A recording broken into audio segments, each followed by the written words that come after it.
studying your last two. I swim with tea when they turned in. The staring out to mute and can lend a pole that some kid died. A corporation does not earn a profit every single year. Some years may be very successful, while other years may result in a tax loss. At first, it might seem like a tax loss has no value because there is no taxable income to reduce during that year. However, under the Income Tax Act, a corporate tax loss can become a valuable future tax benefit. This is where Schedule 4 comes into the picture. Schedule 4 is used to track a corporation's eligible tax losses over multiple taxation years, rather than allowing those losses to disappear. Schedule 4 records them, so they can be applied according to the tax rules in another year. Let's look at a simple example. In year 1, suppose the corporation experiences a difficult year and reports a tax loss. Since there is no taxable income, there is no income tax payable for that year. But the story doesn't end there. Instead of being wasted, the tax loss is recorded on Schedule 4 and becomes available for future use, subject to the applicable rules.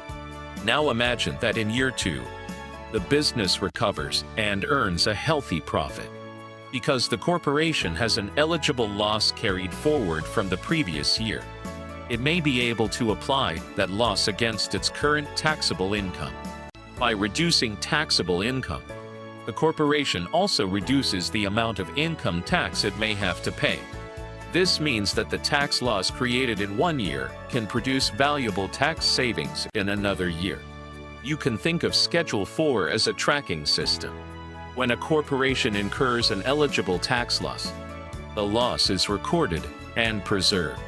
When the corporation earns taxable income in a later year, Schedule 4 helps determine whether some or all of that available loss can be applied.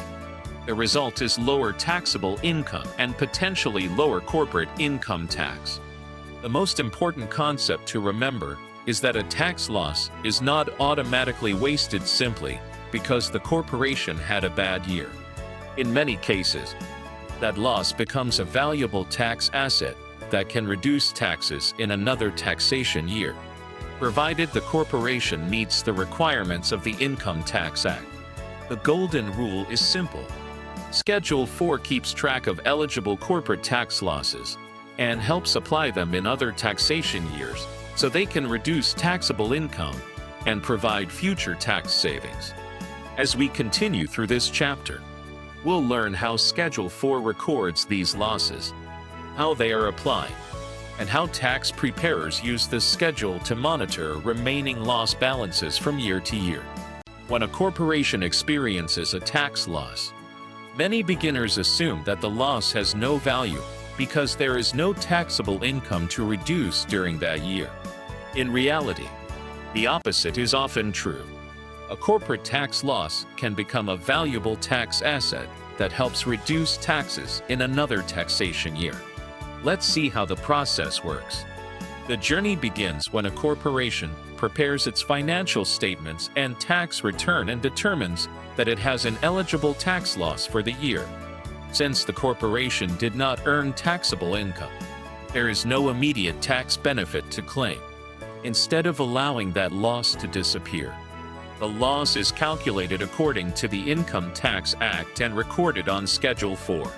Think of Schedule 4 as a tracking system. It records the corporation's available tax losses and keeps track of how much remains available for future use. Now imagine that in a later taxation year, the corporation returns to profitability and earns taxable income.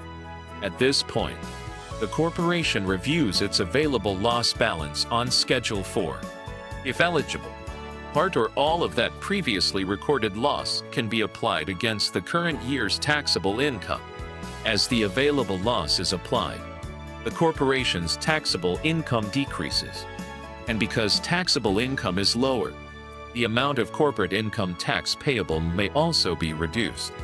This is why corporate tax losses can provide significant future tax savings. To understand the value of Schedule 4, compare two corporations that earn exactly the same taxable income. The first corporation has no available tax losses.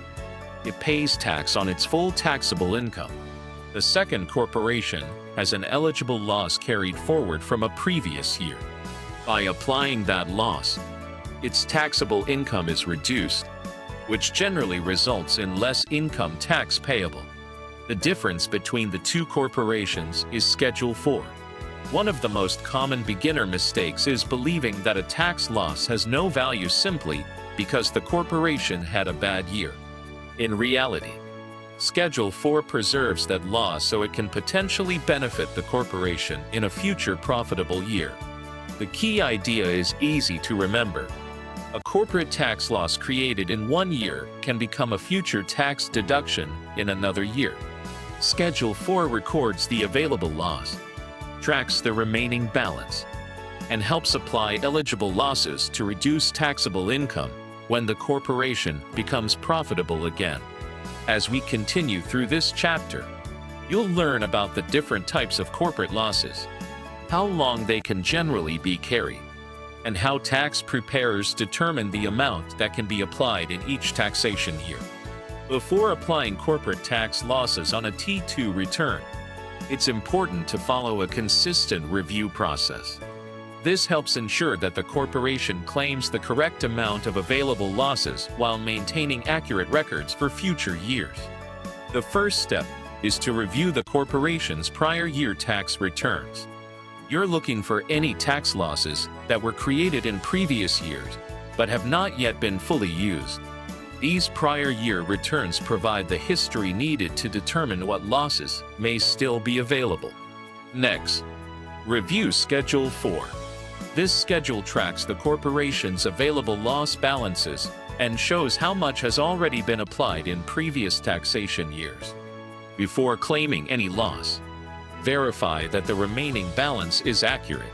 Once you've confirmed the available loss balance, determine the corporation's current year taxable income. This is important because the amount of available loss applied may depend on the corporation's current tax situation and tax planning objectives. After reviewing the current year's taxable income, decide how much of the available loss should be applied. In many situations, the corporation may choose to use only part of the available loss, leaving the remaining balance for future years when it may provide a greater tax benefit. Once the appropriate amount has been determined, complete Schedule 4 by recording the loss applied during the current year. Then update the remaining loss balance so that the corporation has an accurate record for future tax returns. As you perform this review, ask yourself a few important questions. Did the corporation have tax losses from prior years? How much of those losses remains available? What is the corporation's current year taxable income? How much of the available loss should be applied this year? And after making the claim, what loss balance remains available for future taxation years? To answer these questions, you'll usually need several supporting documents, including prior year T2 returns, previous Schedule 4s, the current financial statements, tax working papers, the general ledger, and your tax calculation worksheets.